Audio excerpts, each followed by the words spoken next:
Bueno, buenas tardes, es un verdadero placer estar aquí junto a ustedes. Eh, Trataremos de transmitir la experiencia de 54 años que hago oncología y hemos visto una gran transformación, pero hay cosas que son los principios son similares, ¿no? Es muy importante durante este mes que vamos a estar con ustedes 5 clases, vamos a tratar de dar todos los detalles técnicos factibles, pero lo que ustedes tienen que saber.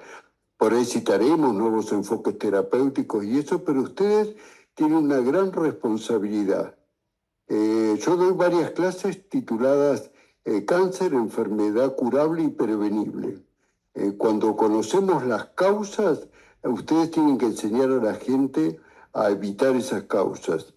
Y otro importante para que sea curable es que si el diagnóstico se hace en el momento oportuno, y yo llamo momento oportuno antes que dé ningún síntoma, hay que educar a la gente a que concurra al médico en salud.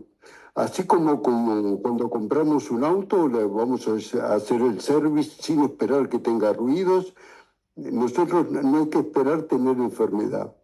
Nuestro service es un chequeo anual y eso permite la detección precoz. Todos los avances de oncología, los gastos millonarios y todo lo ideal es no utilizarlos, porque si uno lo toma en el momento inicial, con una mínima cirugía el paciente se cura, le hacemos un bien para el paciente, le damos tiempo de vida, calidad de vida y ahorramos al sistema de salud, que sabemos que la situación económica no es buena. Y bueno, es una forma de aportar más allá de lo que uno puede aportar a la gente, ¿no? Así que estos puntos en nuestras charlas van a estar tenidas un poco de estos aspectos. Hoy vamos a tocar qué es el cáncer en general, el concepto actual y algunos de los principales, algunos tumores, y en el transcurso de estas 5 charlas vamos a ir continuando con el tema. No tengan miedo en preguntar, vamos a hacer, yo les puse el título de aprovechamiento a las preguntas, que están basadas en lo que vamos a decir antes, ¿no? No tengan miedo en cometer errores, porque lo importante es cometerlo acá los errores y no frente al paciente. Uno está aprendiendo y eso es totalmente lógico. Bueno, lo que se conoce en el momento actual es que en todas las células vivas tienen un programa, así como tienen programa los sistemas de computación y todo, nuestras células están programadas, nacen, crecen, se reproducen y mueren. Y eso está dictado en un código. Algo altera ese código y esa célula va a crecer con otra guía, otro código, como si entra un virus en nuestro computador y funciona mal o no. Bueno, ocurre exactamente lo mismo. Y así se originan no solo enfermedades oncológicas, sino varias otras enfermedades que los especialistas de cada tema después le irán contestando, ¿no? Siempre la causa final es un gen que hace que sea un crecimiento diferente. Que hablemos de genética no quiere decir que sea hereditario. Los tumores hereditarios solo son el 20% de los tumores. El otro 80% es algo que altera el gen, lo conozcamos o no lo conozcamos. Entre las causas conocidas está el tabaquismo, la radiación, diferentes virus, agentes químicos, hormonas propias nuestras, procesos inflamatorios y varias otras causas. Cuando hablamos de cáncer no es una enfermedad, son más de 200 enfermedades distintas. Nada tiene que ver un cáncer de riñón con un cáncer de mama, con un cáncer de ovario. Son todas situaciones diferentes. Lo único que tienen en común es que la célula toma un aspecto monstruoso, como si uno tuviera un hijo con 3 cabezas, 5 brazos, tiene más elementos dentro de la célula.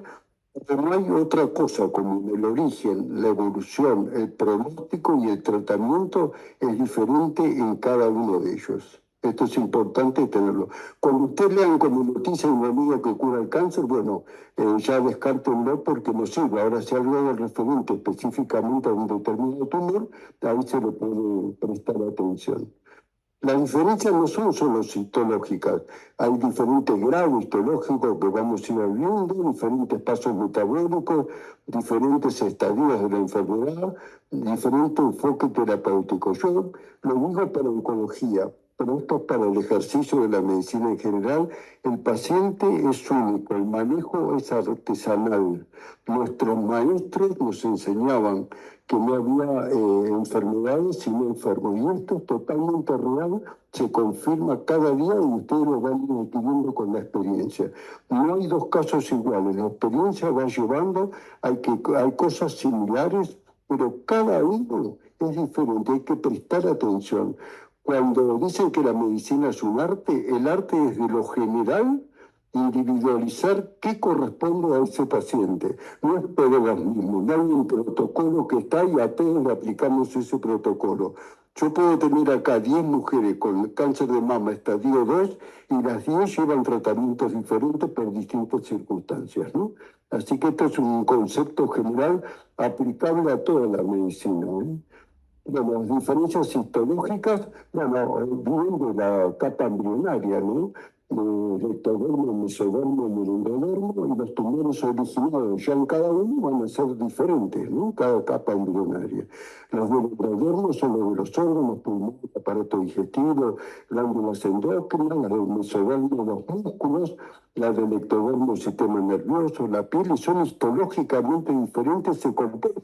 Lo que pasa es que hay órganos, por ejemplo, el pulmón, que tiene las tres, tejido de sostén, tejido de revestimiento y la parte del pecho del pulmón, por ejemplo. Entonces tiene la alternativa de tener diferentes tipos histológicos de tumor y cada uno se comporta de una manera diferente. Los de endodérmicos son en general, provienen de glándulas, adenocarcinomas. Los mesodérmicos son sarcomas, el osteosarcoma, el miosarcoma, bueno, diferentes. Los de origen ectodérmico, epiteliales y gliomas. Y esto ya orienta un pronóstico y un tratamiento diferente. Hay diferente grado histológico, y el grado histológico está indicado por si cómo el patólogo puede ver al microscopio si la célula reproduce con alguna pequeña alteración la célula que dio origen o no, es tan indiferenciada que no se puede ver. Entonces está el grado histológico bien diferenciado, el semidiferenciado y el indiferenciado, ¿no? Estos serían células normales, células cancerosas, cómo se alteran, el núcleo, el citoplasma. Y el grado tumoral es la célula normal. Estas células que se reproducen en parte a la célula normal, y grado 2 o grado 3 son bien diferenciado, semidiferenciado o indiferenciado, son sinónimos. Esto es lo mismo que dice esta diapositiva. Mientras más normal se ven las células, es menos agresivo. El tumor que es bien diferenciado, ya tengamos una idea, que tiene menor agresividad que el tumor que es indiferenciado, que tiene un crecimiento mucho más rápido y es más agresivo. Ya eso nos puede ir dando una idea cuando nos viene un informe del patólogo sobre la agresividad del tumor. Bueno, esto ya está, seguimos, grado 1, grado 2, grado 3, es lo que ya dijimos. ¿Cómo influye el grado de tumor? Bueno, el grado de tumor y otros factores son determinantes en la elección del tratamiento. Si tenemos un tratamiento que de evolución lenta, aplicamos alguna determinada terapéutica, y en otros casos debemos emplear tratamientos más agresivos y de utilización más rápida. Después diferentes estadios, y eso es hasta dónde se extiende la enfermedad en el momento del diagnóstico. Cuando uno va a decidir un tratamiento, todas estas cosas que le estoy diciendo y muchas otras que vamos a decir son las que tenemos en cuenta antes de tomar una decisión terapéutica. El estadio 1 es un tumor localizado, generalmente de menos de 1 centímetro. El estadio 2 es localizado en el órgano, que puede tener más de 2 centímetros o puede tener alguna adenopatía regional. Y ya en esto solo estamos hablando de tratamientos diferentes. Cuando es muy chiquito, 1 centímetro, 1,5 centímetros y no hay otra propagación, con la cirugía simple, como les decía, esto se puede solucionar. Cuando tiene más de 2 centímetros ya existe la posibilidad de que el tumor se pueda haber diseminado microscópicamente a otro lado, aunque esté todo bien. Y esto requiere un tratamiento complementario o ayudante. Estadio 3 cuando está propagado a otras estructuras, por ejemplo, los ganglios mediastinales, y estadio 4 cuando toma otro órgano, acá pasó al pulmón del otro lado, ¿no? Bueno, las diferentes terapéuticas van a ser de acuerdo a elementos que ya citamos, el tamaño tumoral, los ganglios, la extensión de la enfermedad, y el estado del paciente. Juega un rol clave cómo está el paciente para definir un tratamiento. Cada vez se tiene menos en cuenta. Cuando yo empecé a hacer oncología se decía más de 70 años no se aplica. Hoy tenemos gente de 90 y pico que perfectamente hace tratamiento. Depende más del estado general de cómo está el paciente que de la edad del paciente. ¿Qué enfermedades concomitantes? Y el perfil genético. Bueno, esta es la primera pregunta con lo que dijimos. Podemos hacer varias preguntas para tratar de mantener esto en forma ágil. Cuando hablamos en anatomía patológica del grado 3, ¿a qué hacemos referencia? Que la enfermedad va a grado, hablamos. Extensión de la enfermedad de otros órganos, la agresividad tumoral, que debe hacer 3 tipos de tratamiento o no es importante y no hay que hacer nada. Que diga grado 3. ¿Qué les parece? Hablamos de agresividad tumoral, ¿no? Entonces, fundamentalmente la respuesta sería agresividad tumoral.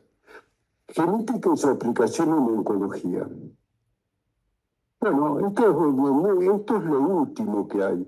No es tan importante, es importante que ustedes tengan el concepto, pero en última instancia los tratamientos, esto lo va a aplicar el especialista, pero tengan el concepto. Yo prefiero que se vayan con la idea de decir, este tipo de tumor lo tengo que pesquisar o este otro lo tengo que evitar, que sepan el último tratamiento que hay que aplicar, porque salvo que alguno haga oncología, y el que va a hacer oncología se va a especializar en oncología y lo va a aprender ahí, ¿no? En este momento lo importante es conocer las enfermedades y qué es lo que tiene que hacer el clínico. Las alteraciones genéticas participan en el desarrollo de cáncer, habitualmente las más frecuentes son de la guía diagnóstica, y estas son, por ejemplo, las alteraciones de las bases, es un esquema que se puede modificar. Esto es un ejemplo mucho más concreto. Las alteraciones pueden ser mutaciones puntuales, que acá una y otra base se altere y se modifica una con otra, o inserciones que se agregaron bases que no estaban, o divisiones, es decir, que faltan, amplificaciones, en lugar de un gen hay 2 o 3 genes de lo mismo, o translocaciones dentro de los mismos genes.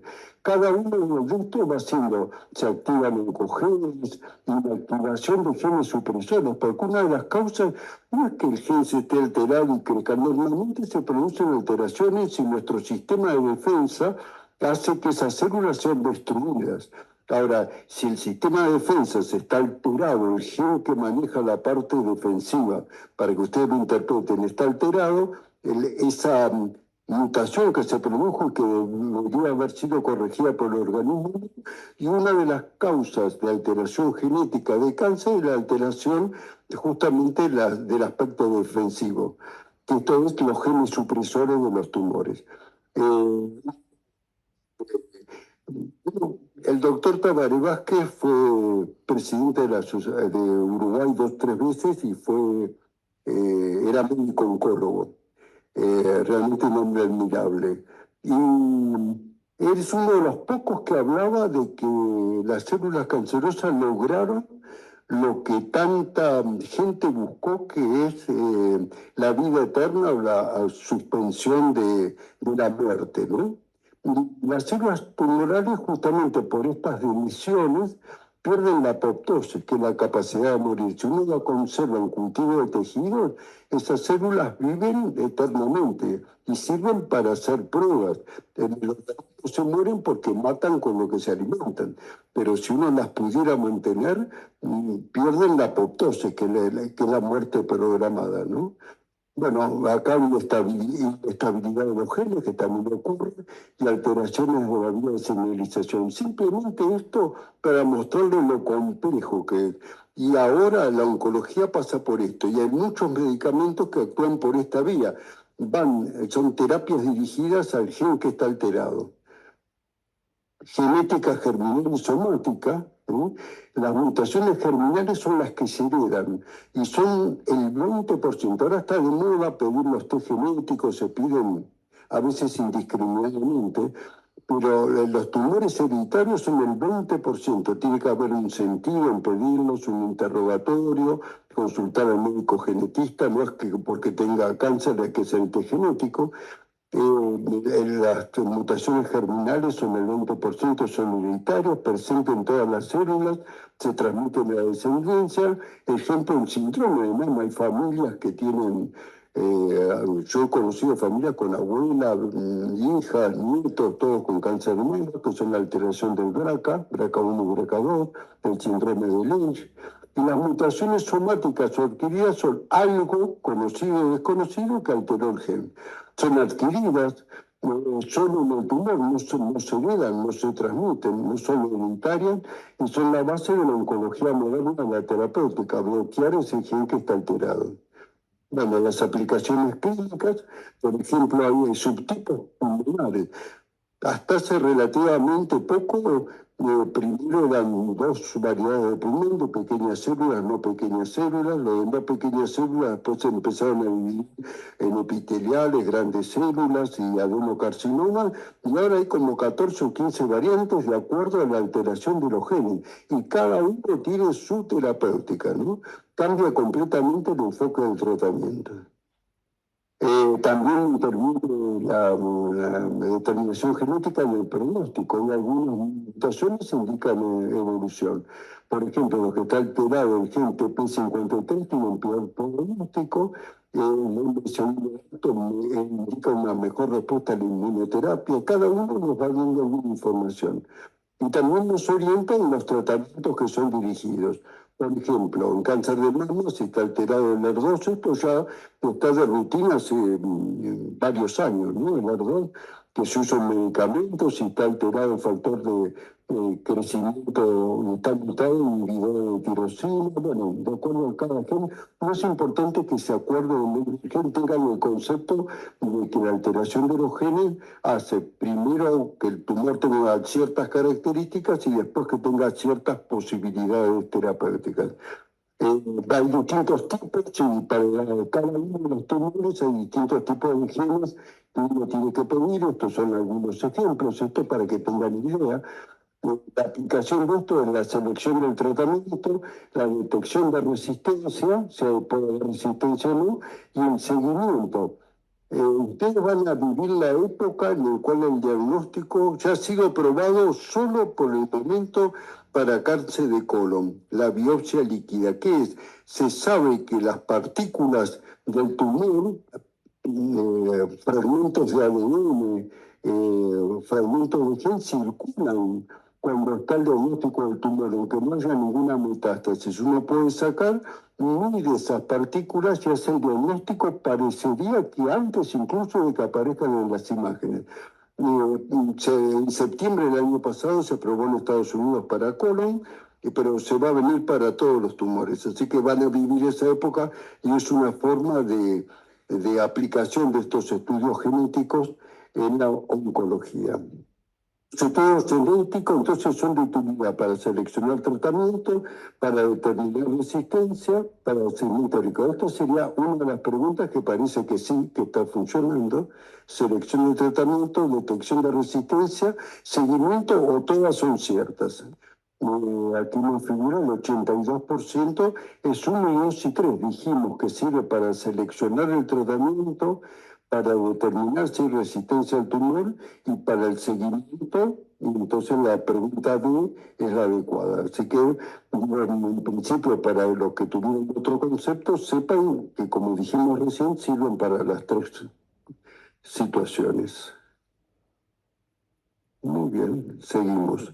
La segunda pregunta, un adenocarcinoma, porque dijimos la diferenciación histológica, ¿se origina en el endodermo, en el mesodermo, en el ectodermo o en el mesodermo más el ectodermo?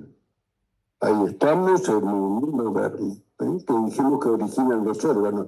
El mesodermo origina los tumores de los músculos, origina los tumores óseos, los tumores del tejido conectivo, los fibrosarcomas, los liposarcomas de tejido graso y los tumores de estómago son los tumores epiteliales de piel, por ejemplo, o los gliomas. Esto es un adenocarcinoma que forma glándulas. Bueno, continuamos. Sin diagnóstico oportuno, este es un tema clave para ustedes. Al menos un tercio de todos los casos de cáncer se pueden prevenir, un tercio. Las elecciones del estilo de vida afectan la posibilidad de desarrollar cáncer. La incidencia del cáncer va variando de acuerdo a los cambios sociales que se van produciendo. Vamos a ver. La prevención constituye la estrategia a largo plazo más eficaz, costo-beneficio, eso desde ya, para el control.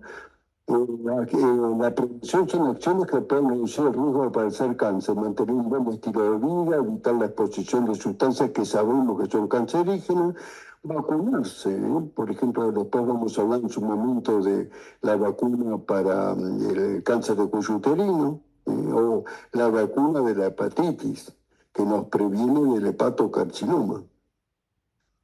Mantener un estilo de vida sano, el tabaco representa el 22% de todas las muertes de cáncer están provocadas por el tabaquismo. La falta de actividad física, factores alimentarios, obesidad, el alcohol ha sido destacado a principios del año pasado por lo que sería el ministro de Salud de Estados Unidos como una de las causas importantes de estos tipos de tumores que vemos acá en la diapositiva. Evitar la exposición a sustancias cancerígenas, la alimentación, la contaminación ambiental, el agua, el suelo, los productos químicos, esto representa al 1,4%, pero el mayor contaminante ambiental es el tabaquismo. El tabaco es el principal contaminante y hay que tener en cuenta lo que es uno, segunda y tercera mano. No sé si lo puse más adelante, pero digo, una cosa es lo que uno fuma. Por las dudas lo digo ahora. El tabaquismo que se llama de segunda mano es el que fuma pasivo, el que yo tengo al lado está fumando en el ambiente. El de tercera mano, que es fundamental que lo tengan en cuenta, cuando uno fuma en un ambiente cerrado, las partículas quedan 14 días.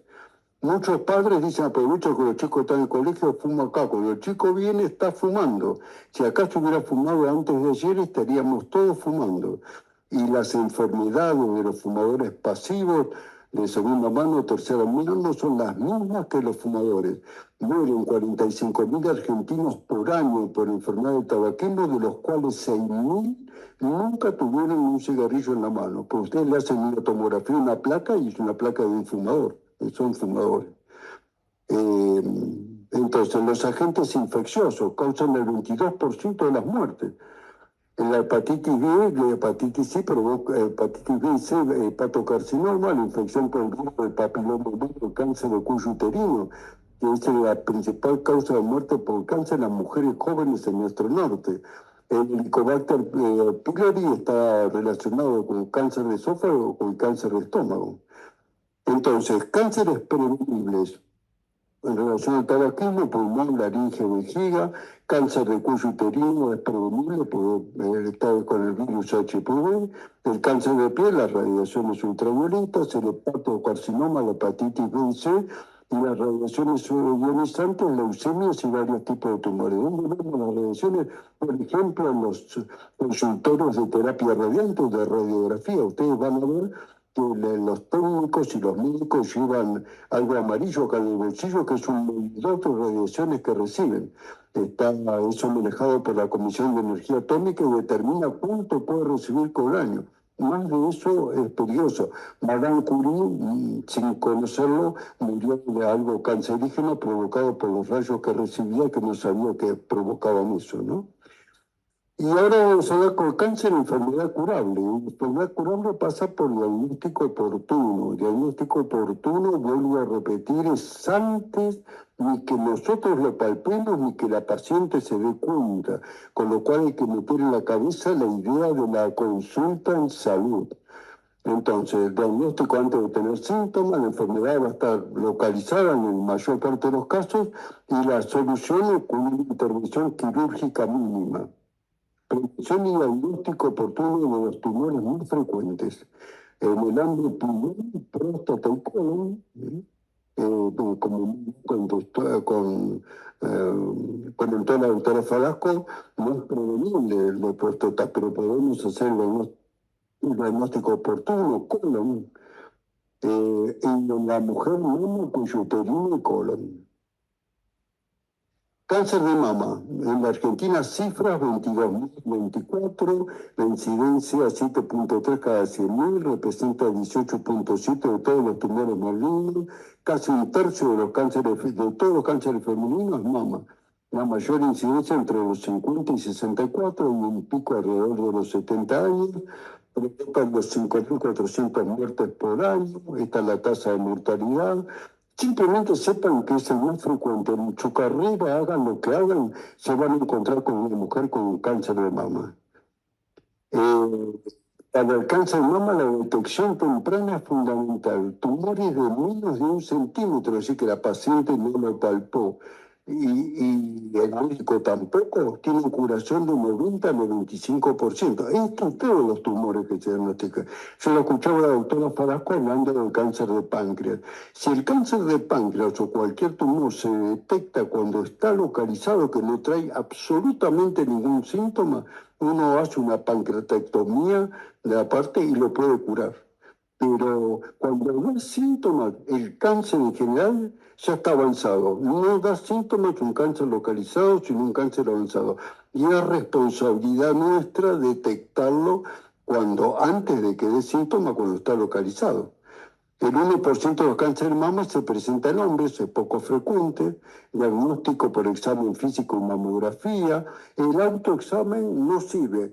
Cuando en la década del 70-80 había una entidad de mujeres voluntarias que iba a los colegios y enseñaba a palparse la mama. Y eso estaba bien en ese momento, porque apenas se detectaban algo para que las mujeres lo fueran realizando. Hoy, cuando se toca un tumor, ya no es precoz. Eso no es precoz.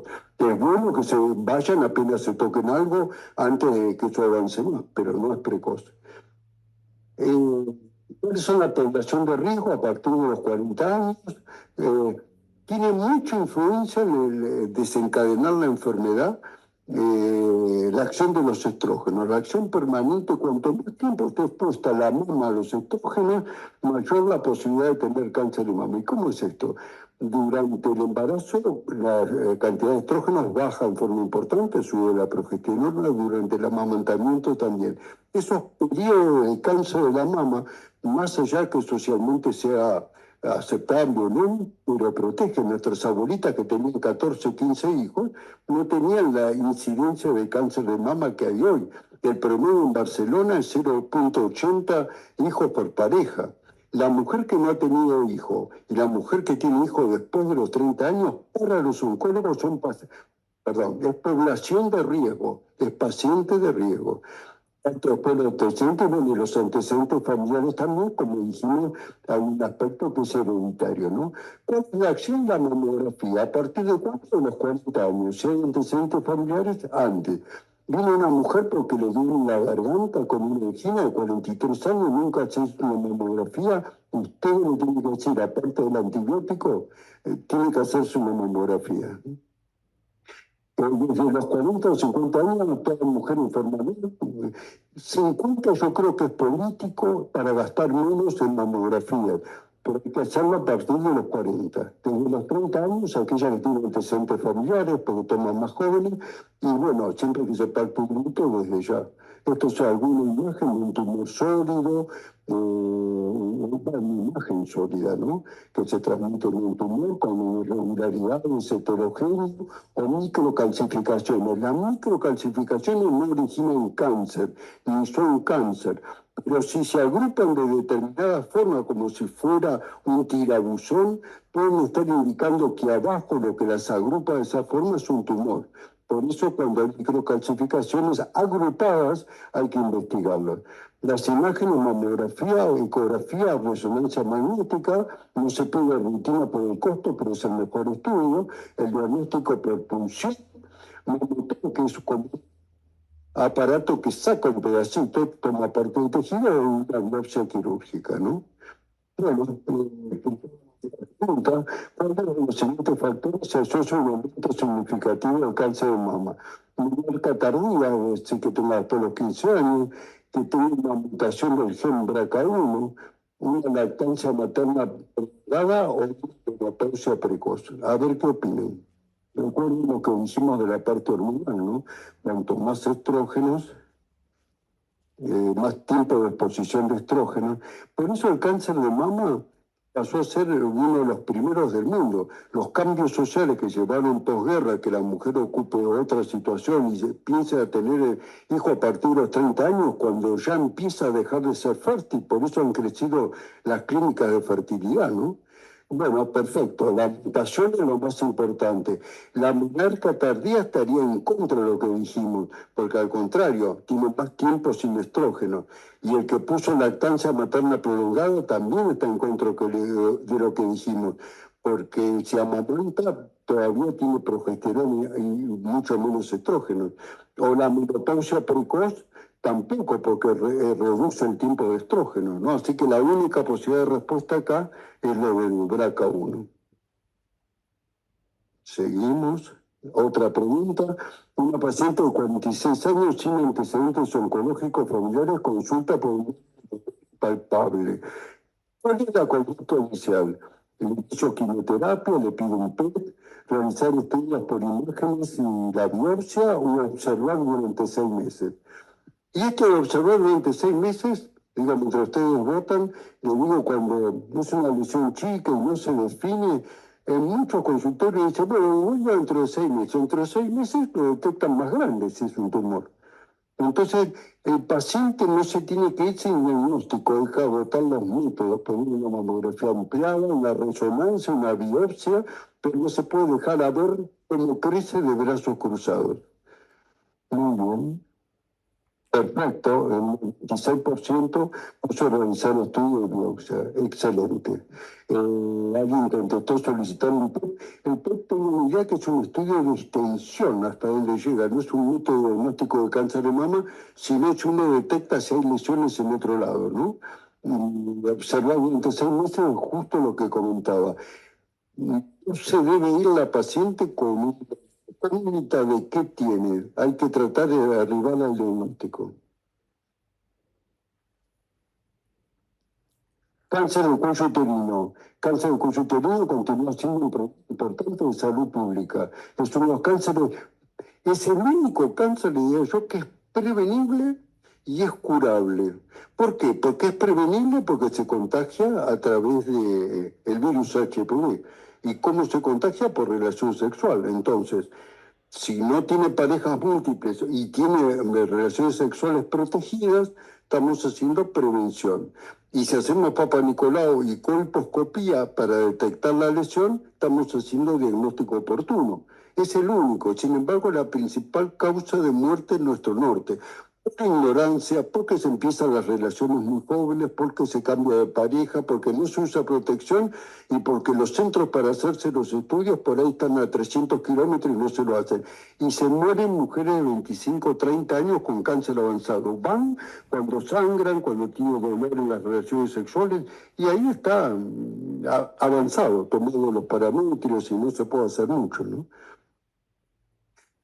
Siendo riesgo, mujer entre 20 y 60 años, múltiples parejas sexuales, sexo sin protección.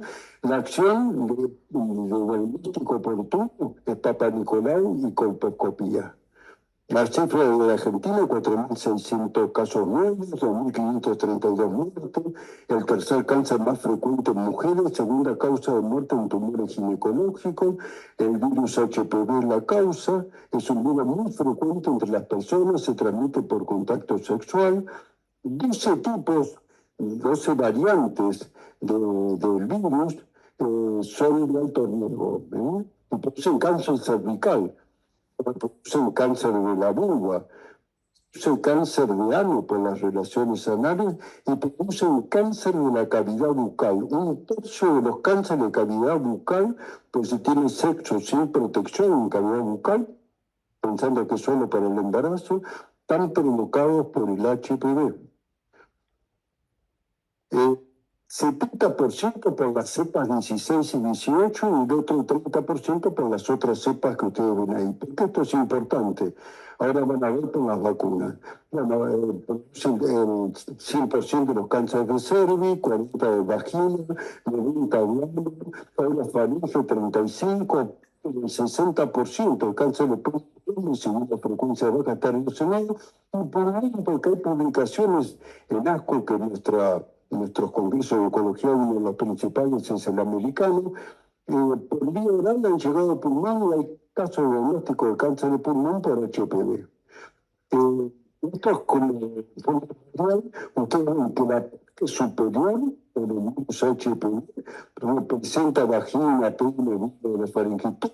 Esto es cáncer de cervix. Es la principal o casi única causa de cáncer de cervix. ¿Cómo lo prevenimos? Inicio en la causa, factores de riesgo, inicio tempranas relaciones, múltiples compañeros, parejas sexuales, aunque uno sea monogámico, si la pareja de uno no es monogámica, uno lo contagia la misma, ¿no? El trato social, cultural, económico bajo, porque desconocen la importancia de la relación protegida, o pueden pagar el Papa Nicolás la colposcopía, o están muy distantes. Todo lo que hay que buscar, uso de profiláctico, limitar el número de compañeros sexuales, evitar parejas de alto riesgo, la vacuna, que ahora vamos a ver, y el tabaco, hay mayor incidencia de cáncer de cuello uterino en las mujeres tabaquistas.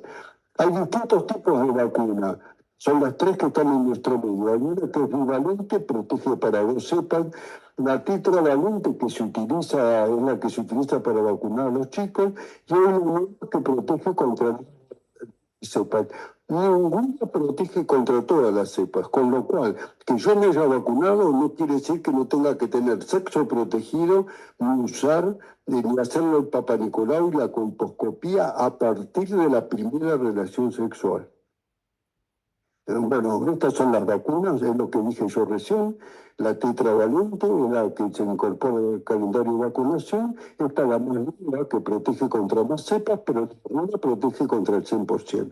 Esto es el plan de vacunación, empieza a los 11 años, porque hay que aplicarla antes de que uno haya tenido contacto con alguna de las variantes benignas o malignas del virus HPV. Entonces se calcula que a los 11 años no se todo, con lo cual el momento ideal de vacunación es a los 11. Primero se empezó con las mujeres y después con los hombres, para que de esa forma cortar el mecanismo de contagio, ¿no? La cepa 6, 11 y 6, 18, el 70%, el restante 30% no está cubierto por las vacunas. Las vacunas de esos que cubren el 90%, tampoco el 100%. Quiere decir que hay un grupo que se aplique la vacuna está desprotegido. Por supuesto, disminuye la incidencia, pero eso no quita que hay que hacer Papa Nicolau, la colposcopía y la relación sexual protegida.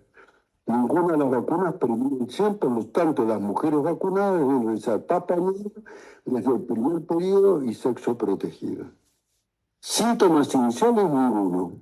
El diagnóstico oportuno a través del Papa Nicolau, la colposcopía y el examen ginecológico. Desde cuando, en forma anual a partir de la primera relación. Dicen hasta los 70 años. Yo he tenido mujeres de 80 y algo con diagnóstico de cáncer de cuello uterino. Las políticas dicen, como la incidencia baja enormemente, ¿para qué voy a gastar tanto? Pero al que le toca, le toca. Yo en forma personal lo sigo pidiendo que la mujer lo siga haciendo. Papa Nicolau, colposcopía vacunada, sí, porque como decimos, las vacunas no cubren el 100% de los casos. Entonces, ¿cuál es el principal factor etiológico asociado al desarrollo de cáncer de cuello uterino? El Epstein-Barr, el HPV, la infección por citomegalovirus o el uso prolongado de antibióticos. Esa última pregunta está relacionada con los problemas de vaginitis asociada a micosis por el uso de antibióticos, por eso está puesta como una alternativa, ¿no? Ah, bueno, tampoco toqué, así que vamos a cortarlo en la mitad. Muy bien. Infección por el virus HPV, es lo que acabamos de decir. Muy bien, están atentos. ¿Cuál de los siguientes métodos ha demostrado ser eficaz en la detección precoz? Una radiografía de pelvis, ecografía transvaginal, citología cervical, que es Papa Nicolau y test del HPV. El test del HPV es una fórmula nueva para la detección y tomografía computada del abdomen. Muy bien. Citología cervical, perfecto, 100%, muy bien. Les felicito por estar atentos. Cáncer de próstata. Ya escuchamos algo que nos dijo la doctora Falasco, 11.000 casos nuevos anuales, 3.500 fallecimientos, tumor más frecuente en hombres en Argentina, una de las principales causas de muerte oncológica masculina. Alrededor del 40% de los casos se diagnostican en estadio avanzado. Impacta directamente en la mortalidad. Por eso debe enviarse a todos los hombres a partir de los 50 a realizar los estudios prostáticos en forma anual. La población de riesgo hombres a partir de los 50 años, la acción, el tacto rectal, resonancia multiparamétrica que nombraba la doctora, PSA. El PSA solo tiene 25% de error. Y el cáncer de próstata y el valor del cáncer de próstata diseminado. Solo aislado es una pata más de la parte del diagnóstico. Pero solo tiene error y los pacientes, yo no traje acá, pero muestro una diapositiva muy graciosa para impactar, en el cual entra un hombre vestido de mujer con pelos en la pierna y le dice a la esposa, me hice, fui al médico y qué bueno el examen prostático. La fantasía del hombre que por el tacto prostático va a cambiar de sexo es absurda y le lleva la vida. Entonces hay que ubicar el tacto, son 10 segundos, es una forma importante, pero con la resonancia, si se incorpora como sistema, después el tacto no se utiliza, pero al día de hoy es una parte fundamental. Entonces, ¿cuál de los siguientes estudios se utiliza habitualmente para la detección precoz del cáncer de próstata en hombres después de 50 años? El PSA, el tacto rectal, radiografía de pelvis, tomografía y centellograma. Tocamos. Recuerden que los estudios generales, todo el centellograma, tomografía, son estudios que se utilizan para ver hasta dónde llega la enfermedad. Raramente son para diagnóstico de la enfermedad, ¿no? Todo muy bien. Se hace el contacto rectal. Muy bien. Segunda pregunta. Respecto al PSA, ¿cuál de las siguientes afirmaciones es correcta? Un PSA elevado confirma el diagnóstico de cáncer de próstata. Presten atención, ¿eh? Un PSA solo aumenta en presencia de cáncer. El PSA puede elevarse tanto en infecciones benignas como malignas. Y el PSA no tiene ninguna utilidad clínica. ¿Qué les parece? Mientras les cuento una anécdota personal. Por supuesto, yo promuevo y hago mis chequeos anuales. Dentro de los chequeos anuales, antes que me revise el médico, me hago el PSA porque si uno toca la próstata, eso aumenta, y me aparece en el medio un PSA de 12. Yo dije, bueno, ¿dónde tengo las metástasis? Ya fui a ver al urólogo con centellograma, con todo. Me palpa y me dice, mira, la próstata está bien. Estas son cosas que no están en los libros. Tomó un antibiótico en una prostatitis y dio el valor 3 veces por arriba del normal. Y no era cáncer de próstata, se normalizó y ya está. Es fundamental la revisación y los estudios complementarios. Bueno, muy bien, 92% contestó lo que corresponde, que es el PSA, que se puede invalidar. Por supuesto, un PSA de 500 no va a ser una enfermedad benigna. Un PSA que el valor máximo es 4, de 8, 10, 12, puede ser una enfermedad oncológica. Cáncer de pulmón, exactamente uno de los tumores de mayor impacto sanitario. Para el 2024, la cifra eran 2.100 nuevos casos por año, Estas cifras muestran que es el cáncer mortalidad oncológica de Argentina, los tumores más frecuentes, el 15% de todas las muertes por cáncer en el país. Lo importante es que tomen conciencia es que es un tumor frecuente, que también van a encontrar en el transcurso de su vida de médicos. Un problema importante en Argentina es que muchos pacientes llegan en etapas avanzadas, muchísimos llegan en etapas avanzadas. Y es responsabilidad, si tuve una consulta médica nuestra, saber lo que es un paciente de riesgo porque fuma, no van a pedir estudios. Cerca de la mitad de los casos se detectan tardíamente, el tabaquismo sigue siendo el factor fundamental, hay otros como contaminación ambiental, el humo pasivo, el fumador de segunda mano, hay cada vez menos esta ocupación, porque antes eran manejos artesanales, por ejemplo, el uso de determinadas pinturas, y ahora prácticamente eso no está el hombre en contacto con eso, ¿no? Y por la exposición genética es el factor principal. Tiene más de 4.000 sustancias químicas. De ellas, 50 de los que se van produciendo en el metabolismo son cancerígenas. Esto es como una disección, para atrás. Esto es como una disección de un cigarrillo. Fíjense que tiene naftalina, que usamos para desinfectar, el alquitrán. El alquitrán, vamos a ver en la diapositiva siguiente, el doctor Roffo, en los años 30, un precursor. La oncología es antes y después de Roffo, untaba las orejas de los conejos con alquitrán mostrando que desarrollaban cáncer, ¿no? Bueno, pero a mí lo que más me impacta es el ácido cianhídrico. El ácido cianhídrico se utilizaba, era un gas que usaban los nazis para matar en las cámaras a los judíos y nos horrorizamos de esa barbaridad.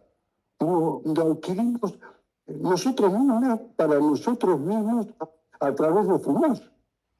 Es una cosa que para mí es inentendible. Esta es una publicidad de Arnulfo del año 40 que decía, en ese momento fumaban los hombres, la mujer públicamente, no fume, sea hombre de carácter, el alquitrán del trabajo produce cáncer, en el año 40. El fumador pasivo, un método que de segunda mano también se conoce, las partículas flotan en el aire, las que uno espera, al ser más pequeñas, me entran más profundo del pulmón del otro y son más agresivas. Los daños que producen, lo mismo que el fumador activo, uno de tercera mano. Esto es lo que queda en el ambiente, lo que yo les comentaba. Un chico que está recibiendo se le fumó y trae todas estas afecciones, ¿no? Y lo que yo les decía en los hoteles de Estados Unidos, este saca una foto de este hotel, le está puesto el cartelito, que le cobran $200, otros 250 extras para la limpieza de la habitación, para no tener otro problema legal después. Uno para aquí cuesta menos. Esto es relativamente, lo está investigando la Sociedad de Neurología de España, son las colillas de cigarrillo. Las colillas de cigarrillo es la mayor cantidad de basura, 16 millones de toneladas por año de colillas de cigarrillo, de los cuales el filtro es fotodegradable, se degrada con la luz de sol, pero no biodegradable, tarda 8 años. Y durante 8 años va contaminando el suelo, las aguas. Están muy atentos en este momento los veterinarios por los animales, en cuanto al desarrollo de enfermedades por esta modalidad, ¿no? Esto es un ejemplo de playas y situaciones, los daños ambientales provocados por el cigarrillo. Bueno, el cigarrillo, como lo dijimos, son 8 minutos muy días para el que fuma, para el fumador pasivo. El diagnóstico precoz hay que hacer en la población de riesgo. ¿Cuáles son la población de riesgo? El fumador activo y pasivo. Cuanto más tiempo fumó y más cantidad de cigarrillos, mayor riesgo. La acción para el diagnóstico oportuno, una única que sirve, que permite un diagnóstico precoz, es una tomografía de baja densidad anual de tórax, por lo menos la población de riesgo, la población que fuma o la que convive con fumadores. Bueno, esto detecta tumores pequeños, permite tratamientos curativos. Si es pequeño, está localizado en el pulmón, se cura, reduce la mortalidad, es más sensible que la de tórax una vez por año en los pacientes de riesgo. Se van a evitar que el niño empiece a fumar. En Buenos Aires, capital federal, se empieza a fumar a los 9 y 10 años. Entonces, es responsabilidad del colegio que tratar de educar, la educación paterna, la educación escolar, y después hay que trabajar en cesación tabáquica. Aquel que fuma, tratar de que no fume. Bueno, principal factor de riesgo para el desarrollo de cáncer de pulmón: consumo de alcohol, infección por virus del papiloma humano, tabaquismo o una dieta rica en grasas. Aquí tenemos perfecto, un 99%. El consumo de alcohol es cancerígeno, pero trae habitualmente y se asocia con cigarrillo más, fundamentalmente en la cavidad bucal, porque el alcohol facilita que el humo del cigarrillo ya penetre por vasodilatación directamente desde la boca sin pasar por la vía pulmonar a la parte sanguínea, ¿no? Muy bien, tabaquismo, perfecto. Otra pregunta: ¿cuáles de los siguientes síntomas debe hacer sospechar un cáncer de pulmón en un fumador crónico? A ver, dolor abdominal ocasional, vamos a poner esto, tos persistente o cambios de la tos crónica, dolor lumbar persistente o diarrea intermitente. Eso es importante estar atento, ¿no? Si cambia muy bien, perfecto, el 28%. El dolor lumbar podría ser por alguna metástasis, que el pulmón da metástasis ósea. Generalmente no es un síntoma inicial, pero podría darse, pero no es la forma habitual. Y diarrea no tiene absolutamente nada que ver. Cáncer de colon. Nos está tocando toda la parte que es de prevención, me pedían que desarrollara el diagnóstico oportuno. Cáncer de colon, los tumores más frecuentes, también nombrando los que ustedes se van a encontrar. Hay más de 200 variedades, dijimos, pero mama, conjuntivitis, próstata, pulmón, colon son los que seguramente van a haber en el transcurso de la vida. 15.000 casos nuevos por año, 7.300 muertes, segundo cáncer más frecuente en ambos sexos. La incidencia aumenta después de los 50 años, con el alto consumo de alimentos con conservantes, antecedentes familiares, obesidad, sedentismo, tabaquismo. Yo hablaba de los cambios sociales, ¿no? Por ejemplo, yo soy un estudioso mucho de lo que es la historia de oncología, hemos escrito algunos libros. Hacia el fin de 1800 el cáncer de pulmón era desconocido. Vino la Primera Guerra Mundial, le dan un cigarrillo a los soldados porque los despierta. No sabían por qué ni cómo, pero veían que estaban más activos. El hombre empieza a fumar. 20 o 25 años después de esta situación, que el hombre empezó a fumar masivamente, el cáncer de pulmón de desconocido pasó a ocupar el primer lugar. Un cambio social. Vino la Segunda Guerra Mundial. Las mujeres fumaban pocas y medio escondidas. Empieza a fumar masivamente. El cáncer de pulmón, en el momento actual, alcanza casi lo mismo que el hombre. Cambia la vida social, la mujer estaba dentro de la casa, tenía hijos. El cáncer de mama, baja incidencia. Cambia, la mujer sale a trabajar, estudia, se casa por los 30, tiene hijos a los 30 y pico, no tienen hijos, el cáncer de mama subió enormemente. Cáncer de colon. Vuelvo a mi abuelita, que es del 1920, 1930, todas las mañanas, a las 6 de la mañana, a la feria a comprar la comida, se preparaban el día. Hoy compramos alimentos que los comemos dentro de un mes. Los que tienen conservantes están hechos a base de nitritos y nitratos que son cancerígenos para el colon. Con lo cual, el cáncer de colon ocupa, no de casualidad, el tercer lugar tanto el hombre como la mujer. Los cambios sociales llevan a cambio de incidencia de los tumores. Entonces, alto consumo de alimentos con conservantes, antecedentes familiares, la obesidad de alguna forma, el sedentarismo, el tabaquismo, pero fundamentalmente lo que ingerimos. También tiene un factor hereditario el colon, ¿eh? Un dato importante es que el cáncer colorectal tiene un alto potencial de curación detectado precozmente. Y la forma de detectarlo es a través de la colonoscopía. A partir de los 50 años se está viendo adelantarlo, porque se está viendo cáncer de colon en pacientes más jóvenes. Y por eso la importancia de la colonoscopía periódica. Edad mayor de 70 años, sin antecedentes familiares, que debe ser de factores de riesgo. La edad, mayores de 70 años. Creo, no sé si traje una diapositiva de uno de los principales centros del mundo que dice, traté de abreviar para que no fuera tan largo esto, dice, ¿cuál es el primer síntoma de cáncer de colon? Sentirse muy bien, tener muy buen apetito y tener 50 años. Es decir, no es un síntoma. Entonces, la edad es lo que está marcando cuando uno tiene que hacer un diagnóstico. Y se hace por colonoscopía. Una cada 5 años si no hay pólipos, si hay pólipos cada 3 años una colonoscopía. Uno permite sacar el pólipo, que es el precursor del cáncer, y curó. Hizo en cierta forma una prevención. En realidad no es prevención, porque ya el pólipo está. Prevención sería que no crezca el pólipo, pero bueno, pero es una forma de diagnóstico oportuno y de solucionarlo. El 25% tiene antecedentes familiares de cáncer de colon, historia personal de pólipos, en lo que les decía, enfermedades inflamatorias intestinales crónicos que también podemos poner. El diagnóstico precoz o oportuno, población de riesgo, toda persona a partir de 50 años. ¿Cuál es la opción? Primero colonoscopía cada 5, búsqueda de sangre oculta en materia fecal, es otra parte. Ahora hay un test inmunohistoquímico.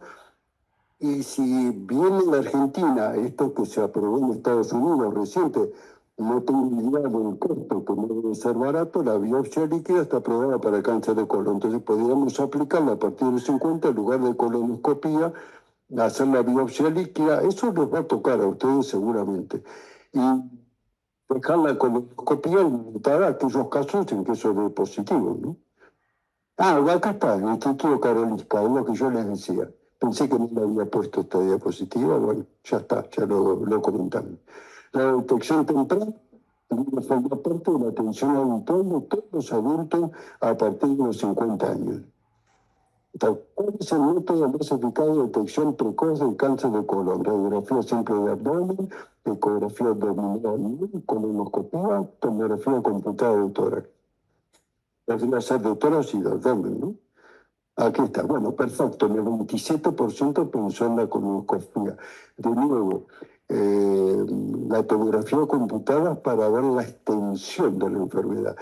Se va a ver si está avanzado, ustedes van a detectar una formación irregular y si es con contraste va a captar mal. Pero ya no es diagnóstico precoz. Estamos hablando de un método más eficaz para la detección precoz. La tomografía nos lo va a mostrar cuando ya no es precoz, cuando el paciente está con un síntoma, concurre y lo tenemos que estudiar por algo, ¿no? Bueno, ¿cuál es el siguiente síntoma? Debe ser sospechar un cáncer de colon. Cefalea recurrente, anemia ferropénica sin causa evidente, dolor lumbar mecánico o talgia persistente. Perfecto, la anemia ferropénica. Y esto es fundamental. Ustedes van a ver en la atención, viene una persona más de 60 años con una anemia y se empieza a estudiar y nadie piensa en un cáncer de colon. Nadie piensa en un cáncer de colon. Voy a contar cosas personales. Mi hermano la interna por un cuadro de anemia, lo estudian, biopsia de médula, se contagia el COVID. Yo insisto, ahí mismo internado, insisto con la médica para que le haga una colonoscopía. Ella se acerca a mi hermano y dice, va, su hermano siempre pensando en cosas de oncológicas, pero usted no tiene nada oncológico, pero le voy a hacer la biopsia. Después que murió mi hermana por el COVID, la biopsia tenía cáncer de colon, ¿no? En personas arriba de 60 años con una anemia que no está claro de entrada, hagan una colonoscopía. Investiguen eso que es importante. Diferentes tipos de tratamiento. Bueno, terminamos con las localizaciones y eso, y ahora tenemos que ver qué tipos de tratamientos son los que se emplean en oncología. Bueno, la cirugía puede ser con criterio curativo o con criterio paliativo. Las curativas pueden ser grandes zonas o no zonas. Por ejemplo, acá podemos hacer una mastectomía o podemos sacar un cuadrante y hacemos una cuadrantectomía. Esto es más. Cada uno tiene su indicación, ¿no? El tipo de cirugía puede ser convencional, que es lo que estamos acostumbrados, a cielo abierto, la laparoscópica, cirugía robótica, Esto es una cirugía convencional a cielo abierto, esto es la cirugía laparoscópica. Estamos operando un cáncer de colon con cirugía laparoscópica. Cirugía abierta, laparoscopía, como entramos en diferentes ejemplos, y cirugía robótica, ¿no? Esto es lo más interesante y apasionante, que el cirujano generalmente está en la sala de cirugía, pero puede estar a 15.000 kilómetros operando y el paciente está siendo operado por el manejado por el cirujano a través de la computadora, ¿no? Eso parece ciencia ficción, pero es real. Acá en Argentina hay dos aparatos de cirugía robótica que están en pleno uso, ¿no? Cirugías paliativas, por ejemplo, el cáncer de mama, esta lesión supura, duele, se infecta. Entonces, la paciente puede estar con enfermedad diseminada, estar haciendo un tratamiento, pero uno hace una cirugía paliativa para aliviar un síntoma, ¿no? Lo mismo acá, es un cáncer de cabeza de páncreas, uno hace una derivación para evitar la insuficiencia hepática por ictericia, que no se hace el drenaje, ¿no? Radioterapia es una forma de tratamiento a través de radiaciones ionizantes. Se utiliza como tratamiento oncológico para destruir células, es un tratamiento local. La radioterapia actúa sobre el tumor, destruye células malignas, le impide que crezcan y se reproduzcan. Entonces, esto es un aparato de la salud, es un aparato que está entrando casi en desuso. Hay técnicas más modernas. La brachyterapia consiste en tratamiento local, o si colocan semillas que irradian muy poquito alrededor. Con la radioterapia tengo una idea que se podría curar cualquier cosa. El problema son los tejidos sanos. Con la dosis que destruyo el tumor, destruyo al tejido sano, con lo cual uno puede emplear dosis más altas de lo que permiten los órganos que rodean a la zona que está enferma. Por ejemplo, el hígado tolera 3.000 unidades, un hueso tolera 6.000, 7.000 unidades. Son diferentes situaciones. La brachyterapia se colocan semillas que irradian milímetros alrededor, por ejemplo, una próstata, en este caso está abierto la pelvis, y acá están introduciendo con agujas y bajo ecografía, y las colocan y quedan esas. Irradian un tiempo y después desaparecen. Y esta es otra forma. Cada una de las que yo le voy a mostrar, el objetivo que tiene es ser cada vez más puntuales, como si fuera un láser, porque de esa forma irradian el órgano los tejidos vecinos. Esta es radioterapia de intensidad moderada que tiende a eso. La radioterapia estereotáxica extracraniana estaba limitada exclusivamente al cráneo, y es muy puntual, y ahora se pueden irradiar otro tipo de lesiones. Y la radioterapia es guiada por imágenes. Cuando uno tiene que irradiarse cualquier zona del cuerpo, uno respira, está un minuto ahí, respira. Bueno, estas imágenes van moviéndose con el ritmo respiratorio, entonces siempre el rayo se recibe en el mismo lugar. Por supuesto, cada uno de estos tiene costos que son cada vez más crecientes, ¿no? Tratamientos generales. Se puede usar hormonoterapia en tumores hormonodependientes, quimioterapia, vamos viendo cada uno, terapias dirigidas e inmunoterapia. La forma de administración de hormonoterapia son en general inyecciones intramusculares o subcutáneas o también por vía oral. Son medicamentos que destruyen células que se multiplican. Se pueden usar antes de la... perdón, esto es quimioterapia. Hormonoterapia, como en la anterior, se utiliza en tumores que son hormonos dependientes y fundamentalmente lo que lleva es a bloquear la acción de las hormonas propias que ayudan al crecimiento de tumor. ¿Y cuáles son estos? Los cánceres de mama hormonas dependientes. Entonces uno da un bloqueante del estrógeno, porque el estrógeno mismo se une con un receptor que en la membrana entra en la célula y hace que ésta se reproduzca. Lo mismo ocurre con el cáncer de próstata, pero la hormona es la testosterona. Entonces, uno da un bloqueante de la testosterona, primero de la secreción por el testículo. Lo que se agrega por suprarrenal es bloqueado en la entrada de la célula por otro medicamento. Son tratamientos muy útiles, a veces se usan como ayudancia, dependiendo del caso, o a veces como tratamiento. Poco tóxicos en general, se toleran muy bien, así que es una utilidad. La otra es la quimioterapia, medicamentos que destruyen células que se reproducen rápidamente. Por eso los efectos colaterales. Las células que se reproducen rápido en nuestro organismo son las de la sangre, las células de la fertilidad, los óvulos y los espermatozoides, el pelo, y las células de las mucosas. Entonces, los efectos tóxicos y colaterales que van a aparecer con quimioterapia van a estar dados en la médula, van a estar dados en la caída del pelo, van a estar dados a veces en ulceraciones en las mucosas, porque actúan las de reproducción rápida. Se pueden usar antes de la cirugía y ahora se ha puesto como una moda, ¿no? Que digo, se ha descubierto la utilidad. Primero, cualquier tumor, hasta la década del 80, se operaba. Era el primer gesto terapéutico, si estaba localizado, no importa el tamaño que tuviera, ¿no? Se operaba y después se hacía algún tratamiento complementario. A partir de los 80 nació lo que se llama neoadyuvancia, que es aplicar antes para que el tumor se achique. Y eso se aplicaba en los tumores, por ejemplo, vamos a un ejemplo de cáncer de mama, si tenía más de 5 centímetros y uno lo opera, sabe que ese tumor rápidamente va a reaparecer porque hay células sembradas en la piel y por más que uno saque, va a volver. Entonces, se empezó a usar quimioterapia para achicarlo, llevarlo a 3 centímetros, a 2 centímetros y después operarlo. Hoy se utiliza quimioterapia con inmunoterapia en cualquier tumor, por más chico que sea. Y cuando se opera, si no quedó nada, que se destruyó totalmente, el pronóstico es excelente. Lo más probable es que nunca. Entonces van cambiando la situación. En este momento la neoadyuvancia se utiliza antes de la cirugía, pero cambió el concepto, se utiliza en todos los tumores y no en aquellos que eran más grandes para reducirlo.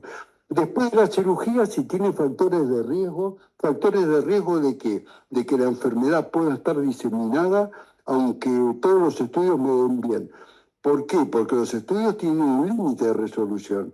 Ese límite de resolución, como nuestros ojos, si yo tuviera más profundidad, vería las células de cada uno de ustedes. Bueno, el aparato de imágenes es lo mismo. Por ahí en este momento, para un estudio general, el que más puede detectar es un PET.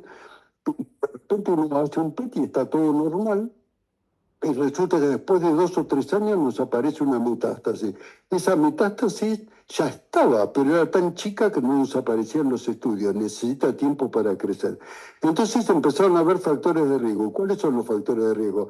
Que haya ganglios, la mayor, volvemos al ejemplo de mama. Una cosa es que no haya ningún ganglio, otra que haya hasta 3 ganglios, otra que haya hasta 5 ganglios, otra que haya hasta 10 y otra que haya más de 10 ganglios comprometidos. Los riesgos son cada vez mayores. El tamaño del tumor, una cosa que sea menos de 2 centímetros, otra cosa que sea más de 2 centímetros. Y así distintas situaciones. Entonces, si hay, por ejemplo, si uno en el corte, el patólogo ve que hay invasión de vasos sanguíneos, invasión de vasos linfáticos, también es un factor de riesgo. Si está alterado los genes, si es receptor negativo, todo eso son factores de riesgo.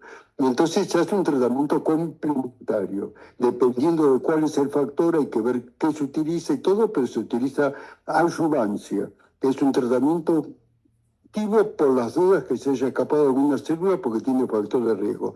Bueno, y después se utiliza la enfermedad metastásica. Cuando la enfermedad está diseminada, requiere un tratamiento de orden general. Tipos de quimioterapia intracavitaria, cuando se colocan localmente, se puede hacer en la vejiga por instilación, intraperitoneal, intrapleural, intradural, para acción local, se puede hacer intraarterial, que es raro, esto hay que hacer con una bomba de difusión. Ayer acá mismo, en el primer piso, hubo una charla sobre inteligencia artificial y ética, organizado por el Comité de Biociberética, que presido junto con la doctora Actis y con participantes extranjeros, estuvo muy bueno. Y el segundo participante en España era el doctor Galmarini, que era el hijo de Felipe Galmarini, en la primera diapositiva, médico oncólogo, que conoció hace años, ya fallecido, y se dedicaba a quimioterapia intraarterial, pero en la década del 80 no había bombas de infusión. Trabajaba en el Hospital Curie, era el jefe de cirugía, y había que vencer la presión arterial, porque si uno pincha una arteria, la arteria llena el vaso por la fuerza y la presión que tiene. Entonces, colocando una guía dentro de otra, y con un palo muy alto que llevaba hasta los techos del Curí, que son antiguos, con una roldana se subía a los sueros para vencer la presión arterial y que la quimioterapia fuera intraarterial. Esto se hace porque se entrega una dosis alta directa en la zona donde está el tumor, generalmente tumores de cabeza y cuello, por eso me señalo aquí, y después se diluye en el resto de la sangre, pero esa zona recibe una dosis alta, ¿no? O se hace con bombas de infusión. Intravenosa, que es lo tradicional, hay primas con quimioterapia, por ejemplo, fluoracilo para tumores de piel, y por vía oral hay agentes que también se utilizan por vía oral. Vamos a las terapias dirigidas. Actúan sobre alteraciones específicas, son los nuevos, es como un blanco terapéutico, permiten tratamientos que son más selectivos y menos tóxicos que la quimioterapia clásica. Hoy hablamos que uno de los factores que podría estar alterado es la reparación de las mutaciones. Bueno, medicamentos que se utilizan cuando está alterada la reparación. Entonces son inhibidores de los que están alterados para que se normalice la reparación. Entonces son errores en la duplicación del ADN, frecuentemente se producen errores y un sistema de reparación que al estar alterado genéticamente no cumple con esa función. Entonces, esto es un remedio muy común, se utiliza para mama, para ovario, pero hay que hacer los estudios genéticos que nos muestren que está alterado. Entonces, esto corrige el efecto del ADN y tiene en cierta forma una acción antitumoral importante. Y bueno, esto que dijimos recién, el lotinil o la parina, estos están en venta, se utilizan frecuentemente. Este es uno de los medicamentos que citamos recién, este es el otro medicamento que citamos recién. Bueno, en la diferenciación celular, entonces hay en el proceso de diferenciación celular, de repente todo está inhibido y la célula queda indiferenciada y que es en ese aspecto, pero en forma maligna. Entonces, desde la célula madre se van produciendo procesos que las diferencian unas de otras para formar tejidos. Si hay un error o alteración en los genes que gobiernan este proceso, aparecen células que siguen un proceso diferente a las normales y que son las células neoplasias. Bueno, estos son un inhibidor del receptor de tirosina quinasa. Estos remedios son de los más interesantes porque implican un nuevo tipo de terapéutica que ustedes van a ver como terapia agnóstica. ¿Por qué terapia agnóstica? Porque no es para mama, por eso, es el tumor que tenga alterado el gen. Es una terapia génica. Hay 17 a 18 tumores que tienen alterado este gen. Entonces ya no es una terapia para cáncer de mama, sino una terapia para la alteración de los NTKR. Se llaman terapias agnósticas. Estos son algunos, por ejemplo, de los que están en venta y se utilizan. Y otra cosa muy importante que se está utilizando es la inmunoterapia, que hay un concepto nuevo, ¿no? El sistema inmunitario tiene la capacidad de evitar los ataques de células. Es decir, el sistema inmunitario es muy intenso. Yo, cuando lo cuento así para el público, le pongo como ejemplo, es como una represa que yo tengo de agua en un río y voy abriendo las compuertas de acuerdo a las necesidades que yo tenga. El organismo funciona así. Hay unos receptores periféricos que son los linfocitos que cuando hay alguna alteración informan al sistema inmunológico y ahí se liberan las sustancias que tienen que liberarse para actuar en contra de la enfermedad. Muchos tumores bloquean al linfocito que no da ninguna información. Entonces, habiendo descubierto esto, eran medicamentos que no tienen una acción directa, sino que son desbloqueantes del bloqueo que produce el linfocito y las defensas se liberan sin medida. Tienen un efecto terapéutico importantísimo. Por suerte pocos, pero puede haber casos serios como enfermedades autoinmunes, unas hepatitis o unas neumonitis tóxicas que pueden llevar a la muerte, ¿no? Son rarísimos que produzca eso, pero las respuestas son muy importantes. PD1 es una proteína que se encuentra en la célula T, mantiene bajo control las respuestas inmunitarias. Es lo que tiene el linfocito que va guiando. PD1 es una proteína que la tiene la parte tumoral. Cuando se unen PD1 y PD1, se obstruye la acción del linfocito T. Los inhibidores de punto de control punto de control inmunitario, se le llama linfocito C, el tumor impide la acción del PD-1 que haga la información. Ahora voy a mostrar un dibujo. Cuando se desbloquea esto inmune, se sueltan los frenos, por decirlo de alguna forma, del sistema inmunitario y aumenta la capacidad de destrucción de las células cancerosas.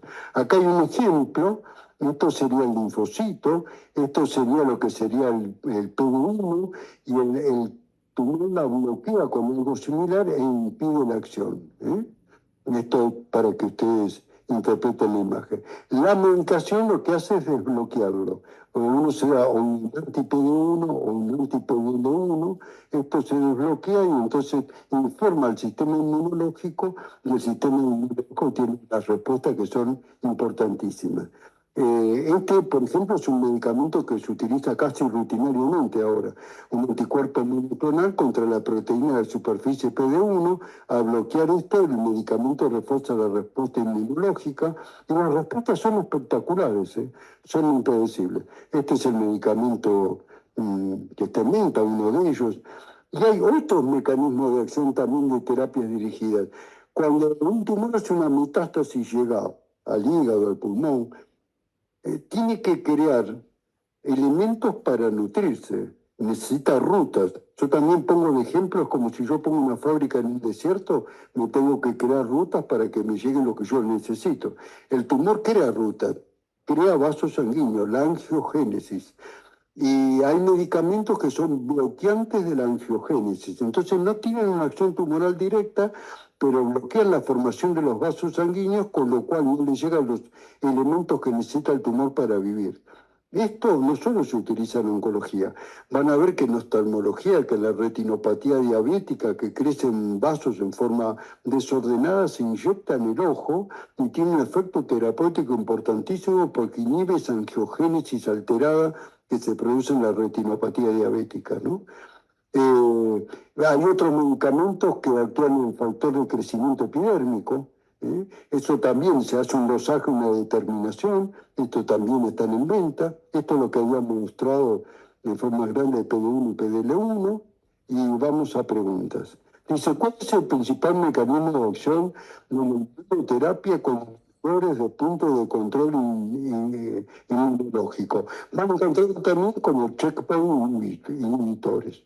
Destruir directamente el ADN, estimular el sistema inmunológico para reconocer las células, bloquear la angiogénesis o inhibir la producción de hormonas. Espera un chiquito, bueno, ya estamos. La respuesta es estimular el sistema inmunitario para reconocer y atacar las células tumorales. En realidad, más que estimular, es desbloquearlo. Esa es la importante. ¿Cuál de las siguientes modalidades terapéuticas tiene como objetivo principal la eliminación física, que desaparezca el tumor? La inmunoterapia, la cirugía oncológica, la terapia dirigida y la hormonoterapia. No que no se detecten los estudios, sino la desaparición física, que no esté más. Perfecto, la cirugía oncológica, excelente. Los demás tienden a combatir el tumor, las terapias dirigidas también, pero difícilmente lo hagan desaparecer físicamente. Muy bien. Bueno, hasta acá llegamos.